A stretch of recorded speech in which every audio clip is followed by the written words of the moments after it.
Bismillahirrahmanirrahim. Assalamualaikum warahmatullahi wabarakatuh.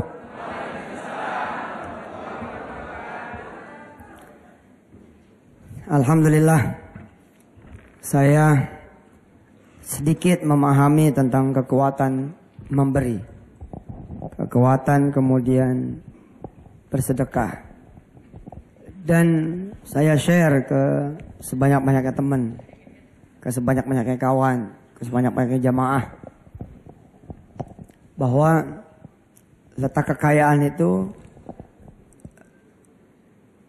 diantaranya ada di memberi. Letak kemuliaan adanya di memberi. Letak rizki juga adanya di memberi. Sifat asas manusia harusnya itu juga Allah dia memberi. Tapi nggak tahu mungkin perjalanan pendidikan, perjalanan lingkungan membuat dia kemudian menjadi manusia penerima dan juga menjadi manusia yang pelit. Kadang-kadang kita juga sebagai orang tua suka salah meletakkan pondasi pendidikan buat anak. Kita ajarkan anak-anak kita menjadi anak-anak yang pelit.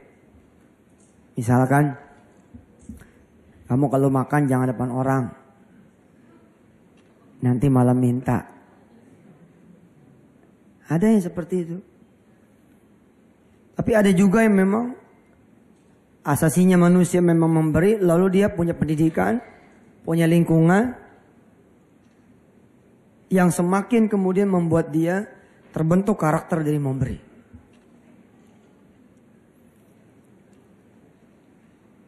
Dari percakapan saya dengan kawan-kawan takaful yang kemudian atas izin Allah kita sama-sama rilis kartu ukhuwah.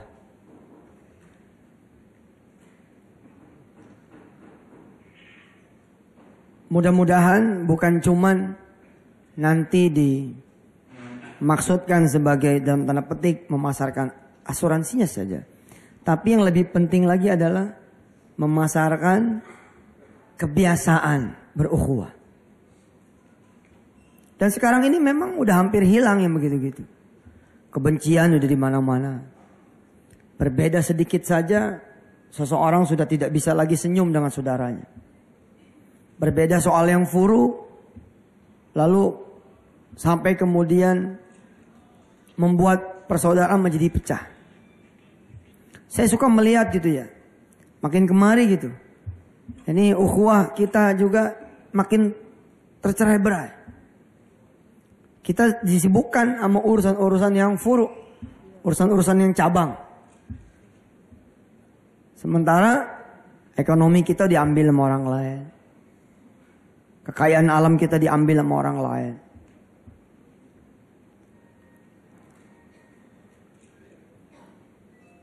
Negara ini dan kita kadang-kadang juga suka salah memberi solusi. Contoh misalkan, benar tidak untuk membuat rakyat sehat yang dibanyakin adalah sentra-sentra pelayanan kesehatan? Benar tidak? Untuk membuat rakyat menjadi sehat, lalu dibanyakan rumah sakit, klinik-klinik, benar tidak? Enggak benar. Tapi itu yang terjadi. Sepertinya akan mempersiapkan memang gitu ya. Akan mempersiapkan ya masyarakat yang memang kelak akan menjadi customer langganan. Hebat kan?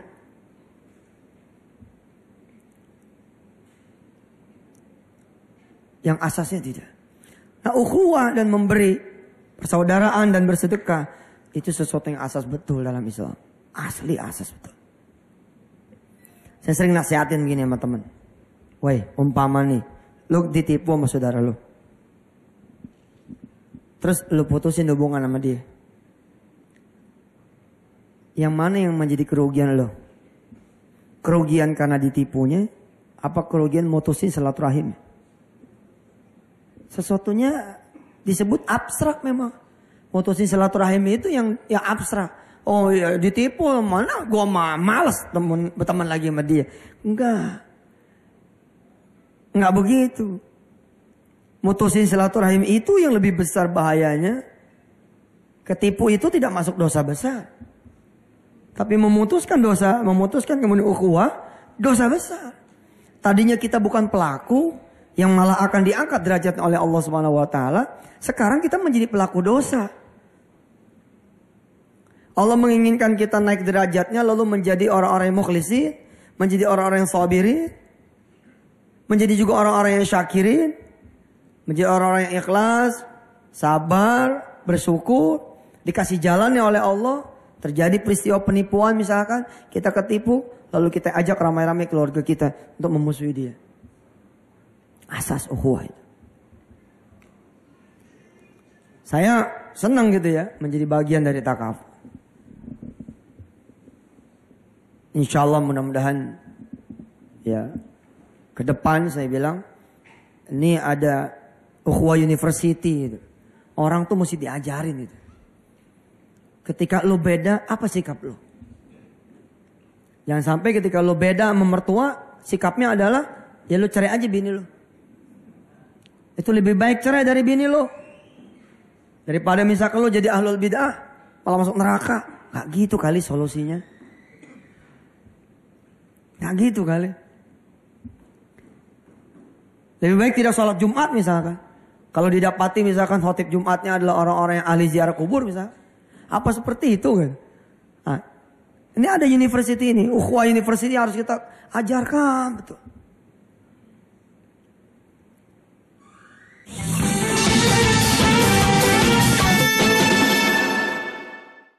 Saya diskus sama Pak Dery dan kawan-kawan itu ya. Di benak saya ini pengen gitu. Dan saya punya simpul-simpul ya, ini saudara-saudara semua. Kita tinggal bikin kurikulum. Lalu saudara-saudara setanah air yang menjadi mujahid-mujahidah takaful, menjadi mujahid-mujahidah ukhuwah, lalu kemudian berangkat memasarkan ukhuwahnya. Jualannya sendiri malah insya Allah lah penting, tapi nggak terlalu penting gitu.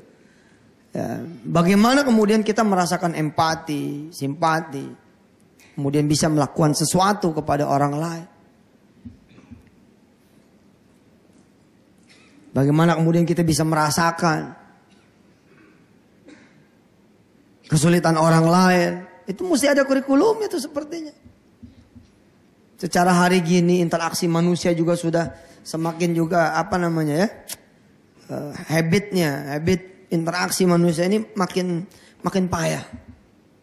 Kalau kita lihat anak-anak kita misalkan. Mereka tidak terlatih berinteraksi dengan alam, dengan lingkungan, dengan teman-temannya, dengan gurunya. Jarang sekarang kita dapati guru duduk bercerita, dikelilingin murid-muridnya. Karena jamnya memang ketat sekali. Berganti jam. Anak-anak kita sekolah ngalang-ngalin kita yang jadi pekerja. Berangkat sama-sama 5:30, pulang sama-sama 5:30. Kalau sudah sekolah itu namanya tas mungkin 2 koper. Isinya pakaian, ganti, makan siang, kudapan sore. Nah, kalau kita nggak serius ini mikirin ukhuwah, nanti kita akan mendapati bahwa Allah akan cabut rahmat dari negeri kita ini. Karena silaturahim itu kita sama-sama tahu toh, bila kemudian dicabut oleh Allah itu hilang berkahnya, nggak ada lagi berkahnya.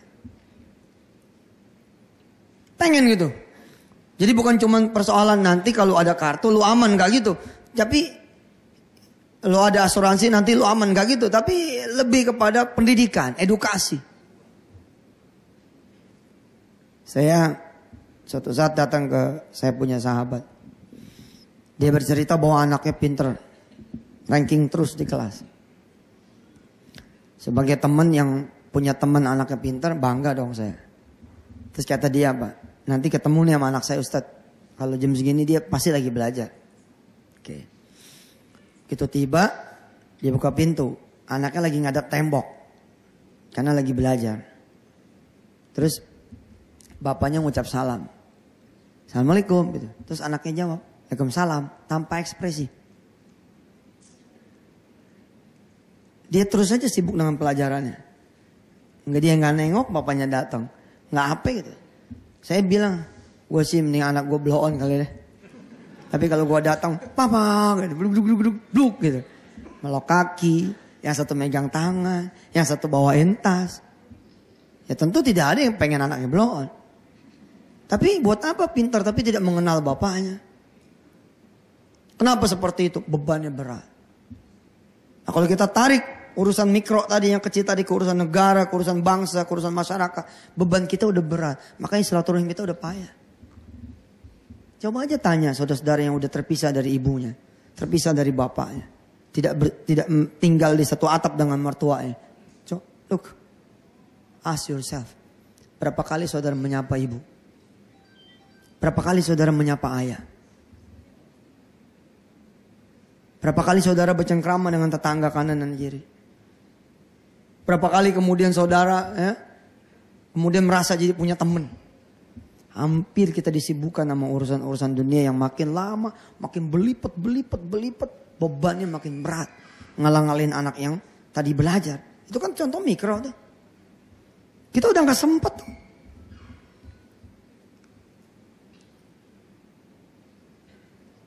Jadi ketika merilis kartu ukhuwah, kartu yang insya Allah ini juga bisa menjadi sedekah dari orang-orang untuk yang lain. Jadi misalkan asumsi sederhananya saya itu, kalau ada ustadz, guru ngaji kita yang ngajak alif bata atau tetangga kita mungkin nggak bakalan lah bisa memaintain dia terus. Tapi barangkali dengan kita kasih dia kartu insurance yang jumlahnya pun kita lowerkan, kita murahkan, setidaknya mereka ada sesuatu yang mereka bisa dapatkan. Ketika mereka misalkan sakit, mereka meninggal dunia. Banyak di negeri ini orang-orang gak bisa dikubur. Karena mahal. Padahal kekuatan ukhuwah itu luar biasa. Jangan memberi ya. Baru sampai di level ukhuwah saja nih. Itu sudah bisa jadi solusi. Kalau saudara ikut jemaah tabligh misalnya. Nomor 1 itu di situ justru. Saudara datang ke orang. Ketok pintu orang. Nyamperin satu demi satu. Silaturahim pada orang-orang yang kecil, orang-orang yang lemah, orang-orang di pedalaman, orang-orang di pedesaan. Itu yang akan jadi ngangkat derajat. Saya ingat dulu ketika saya masih mudaan dikit ya. Sekarang udah tuaan. 3 tahun lagi saya 40. Dulu ketika masih mudaan dikit itu. Salah satu kerjaan yang saya senengin adalah saya silaturahim. Ada aja yang saya bikin sama istri saya. Bikin pisang goreng. Bikin keripik. Bikin roti panggang. Kita sengaja nabung untuk kemudian bisa beli ayam panggang.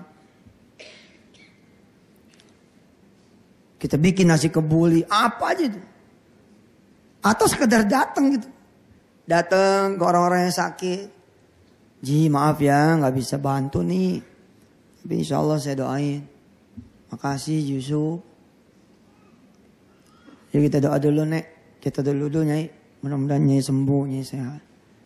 Makasih anak gua gak ada yang ingat sama gua.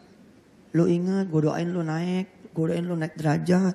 Gua doain lu kaya. Oh ente gak pernah lu didoain kayak begitu sekarang. Hampir jarang-jarang. Sekarang pengemis sekarang aja gak terlatih mendoakan. Thank you. Gitu. Thank you bos. Yeah. Silaturahim gitu.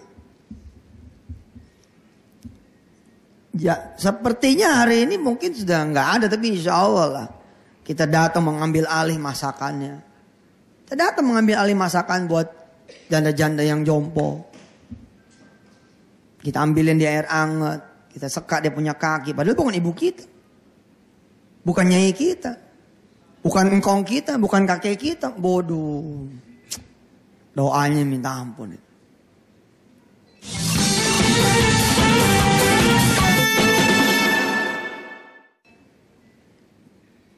Saya pernah menulis juga judulnya Pepaya. Silaturahim.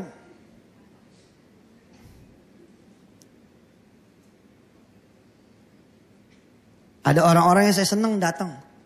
Karena kalau saya datang ke dia, saya bawa buah-buahan. Karena dia tukang buah. Saya datang gitu. Assalamualaikum, Cang Haji. Waalaikumsalam, masuk gitu. Yang ngobrol. Kalau saudara suka baca buku saya yang pertama dulu Mencari Tuan yang Hilang, itu ada Haji Muhyiddin. Nah itu tokoh hidup sekarang masih ada. Saya datang ke beliau. Sehat Cang Haji? Sehat. Dagangan gimana? Alhamdulillah. Ada sisanya. Ade, ntar dibungkusin. Gitu. Loh berarti ya, Ustadz ada maunya dong. Iya emang ada maunya. Terus salah. Lebih salah lagi lo gak ada maunya dan gak jalan. Secara dia juga senang didatengin. Senang diajak ngomong. Senang ada anak muda yang ikram dia. Hari gini ada majikan-majikan yang tidak kenal rumah supirnya. Tidak tahu di mana kemudian rumah keluarganya. Saya berusaha tuh sesibuk apapun kita nyari tahu. Kita pakai dah karena udah kegedean, udah terlalu luas. Kemudian kita mikir tentang strategi, tentang sesuatu. Mudah-mudahan nih selain saudara-saudara nanti memasarkan takaful, memasarkan kemudian konsep syariah insurance, memasarkan nanti juga kartu yang lebih spesifik lagi yang kerjasama dengan saya, yakni ukhuwah. Yang lebih penting adalah edukasi, bos. Saudara malah nggak bakal berhasil tuh kalau jadi marketing. Saudara marketing, nggak bakal berhasil. Jamin. Assalamualaikum, Ji, salam. Udah ada asuransi belum? Ditolak nanti. Oh, ditolak.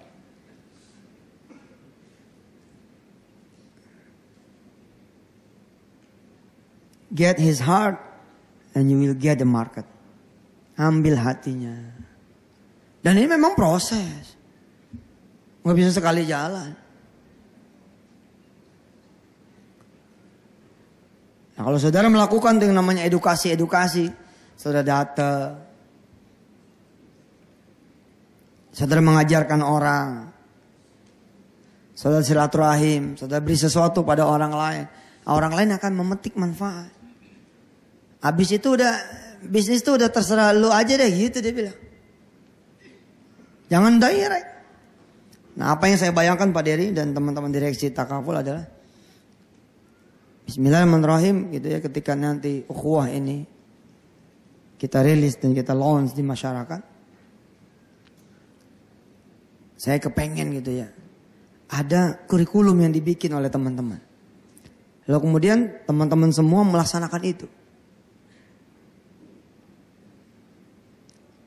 Sekarang di dunia pengobatan juga silaturahim itu juga menjadi obat. Saudara yang sakit datang kepada yang tidak sakit. Energi yang tidak sakit ngalir kepada saudara yang sakit. Saya punya sahabat, orang tua lah hitungannya. Dulu pernah menjabat menjadi direktur Undip. Dia sakit kanker atau apalah gitu. Dia terbang ke Australia. Terus kemudian dari Australia dia dikasih tiket ke Blue Mountain, ikut kemah. Nggak ada pengobatan sama sekali.